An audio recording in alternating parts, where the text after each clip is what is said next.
তো গাইস, দেবদার মুভি ধূমকেতু এবং সোহমদার মুভি বহুরূপ বাংলার বক্স অফিসের লড়াইটা কিন্তু পুরোপুরি জমে উঠেছে। যদিও সোহমদার মুভি বহুরূপের কাছে হল প্লাস শো টাইম অনেকটাই কম আছে। তো এখন প্রশ্ন হলো এটাই যে সোহমদার মুভি বহুরূপ তার ডে 3 এসে কত টাকা আয় করলো এবং দেবদার মুভি ধূমকেতু তার ডে 18 এসে কত টাকা বক্স অফিস কালেকশন করলো।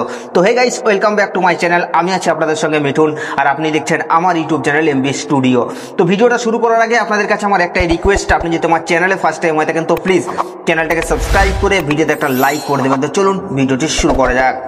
তো গাইস, ফার্স্ট আমরা যে মুভিটাকে নিয়ে কথা বলবো সেটা হচ্ছে সোহমদার super duper most awarded movie বহুরূপকে নিয়ে। যদিও আপনারা জানেন এই মুভিটা হল প্লাস শো টাইম কম পেয়েছে, কিন্তু অনেকে যেটা ধারণা করেছিল যে এই মুভিটার মাধ্যমে সোহমদার একটা বিরাট বড় কামব্যাক হবে এবং সেটা অলরেডি হয়েওছে। কারণ সোহমদা ভাই এই মুভিতে একটা আলাদা লেভেলেরই পারফরমেন্স দিয়েছে। প্রত্যেকটা দর্শক মুভিটাকে ভালো রিভিউ দিচ্ছে, পজিটিভ রিভিউ দিচ্ছে। প্রত্যেকটা ইউটিউব মুভি রিভিউয়ার মুভিটাকে পজিটিভ রিভিউ দিচ্ছে, যার কারণে আমরা বুঝতেই পারছি যে মুভিটার গল্পটা কতটা স্ট্রং। আমার পার্সোনালি ভালো না লাগতেই পারে, কিন্তু প্রত্যেকটা দর্শক মুভিটাকে ভালো রিভিউ দিচ্ছে এবং রেটিং দিতে বললে আউট অফ 10, 8, 9 এরকম রেটিং দিচ্ছে। আপনি বুঝতে পারছেন মুভিটা কি লেভেলের হয়েছে। এবং সত্যি এক কথায় সবাই বলছে যে অমানুষের সোহমদা ফিরে এসছে। মানে টোটালি যদি বলতে যাই মুভিটা এক কথায় অসাধারণ একটা মুভি। যদিও মুভিটাকে হল প্লাস শো টাইম অনেকটাই কম দিয়েছে, কারণ ধূমকেতুর একটা আলাদা ক্রেজ চলছে। ধূমকেতু এখনো পর্যন্ত 24 ঘন্টায় 5,000-এরও বেশি টিকিট সেল করছে এবং সেই জায়গায় দাঁড়িয়ে সোহমদার মুভি বহুরূপ যে একটা ভালো পারফর্ম করছে এটাই কিন্তু অনেক। কারণ অনেকদিন পর সোহমদা কিন্তু মাস কমার্শিয়াল মুভিতে কামব্যাক করেছে এবং আশা করি আপকামিং যে বাংলা মুভিগুলো আসবে সেগুলো একের পর এক কমার্শিয়াল মুভি আসবে। মানে এমনই কিন্তু আপডেট উঠে আসছে। তো এখন প্রশ্ন হলো এটাই যে সোহমদার মুভি বহুরূপ তার ডে 3 এসে কত টাকা আয় করলো। তো গাইস, সোহমদার মুভি বহুরূপ তার ডে 3 এসে বক্স অফিস কালেকশন করেছে প্রায় 8 লক্ষ টাকার মতো। রবিবার থাকার কারণে মুভিটা ভালো বক্স অফিস কালেকশন করছে এবং টোটাল 3 দিনে মুভিটা বক্স অফিস কালেকশন করেছে 18,27,000 টাকা। তো গাইস, এই মুভিটার বক্স অফিস কালেকশন নিয়ে আপনাদের কি মতামত আপনারা নিচের কমেন্টে অবশ্যই জানাবেন।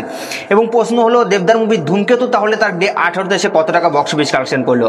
তো গাইস, আপনাদেরকে জানিয়ে দিই ধূমকেতু মুভিটাকে কিন্তু কোনো রকমভাবে থামিয়ে রাখা যাচ্ছে না। এই মুভিটা একটা আলাদাই খেলা দেখাচ্ছে বাংলার বক্স অফিসে। যেমনটা অনেকে প্রেডিকশন করেছিল যে এই মুভিটার লাইফ টাইমে 30 কোটির যে কালেকশন সেটাকে অলরেডি ক্রস করে যাবে, তো এমনই কিন্তু হতে চলেছে। কারণ গ্রস বক্স অফিস কালেকশন ভাই মারাত্মক লেভেলের। যদিও দেবদার নেট কালেকশন বলেছে যে মুভিটা 2 সপ্তাহে 21,36,00,000 টাকার বক্স অফিস কালেকশন করেছে, কিন্তু আমি আপনাদেরকে জানিয়ে দিচ্ছি গ্রস কালেকশন কিন্তু এর থেকে অনেক বেশি। দেবদা যেটা জানাচ্ছে সেটা শুধুমাত্র প্রডিউসার ফিগার। তো সিঙ্গেল স্ক্রিন এমন বহু সিঙ্গেল স্ক্রিন আছে যেখানে অলরেডি কাউন্টিং নেই, মানে অলরেডি তারা বুকমাই শোতে অ্যাড নেই, সেখানেও কিন্তু মারাত্মক লেভেলের রেসপন্স আছে ধূমকেতুর। তো এখন প্রশ্ন হলো যে ধূমকেতু মুভিটা তার ডে 18 এসে কত টাকা বক্স অফিস কালেকশন করলো। তো গাইস, আপনাদেরকে আমি জানিয়ে দিই এই ধূমকেতু মুভিটা তার ডে 18 এসে বক্স অফিস কালেকশন করছে প্রায় 97 লক্ষ টাকা এবং টোটাল 18 দিনে মুভিটা বক্স অফিস কালেকশন করছে 26,81,00,000 টাকা। তো গাইস, এই দুটো মুভির বক্স অফিস কালেকশন নিয়ে আপনাদের কি মতামত আপনারা নিচের কমেন্টে অবশ্যই জানাবেন। এবং আপনারা যদি দুটো মুভি দেখেছেন তো কোন মুভিটা সব থেকে ভালো সেটাও নিচের কমেন্টে জানাতে ভুলবেন না, কারণ আপনাদের মতামত জানা আমাদের জন্য অবশ্যই জরুরি। আর এই সাবস্ক্রাইব করে দাও নেক্সট ভিডিওর জন্য।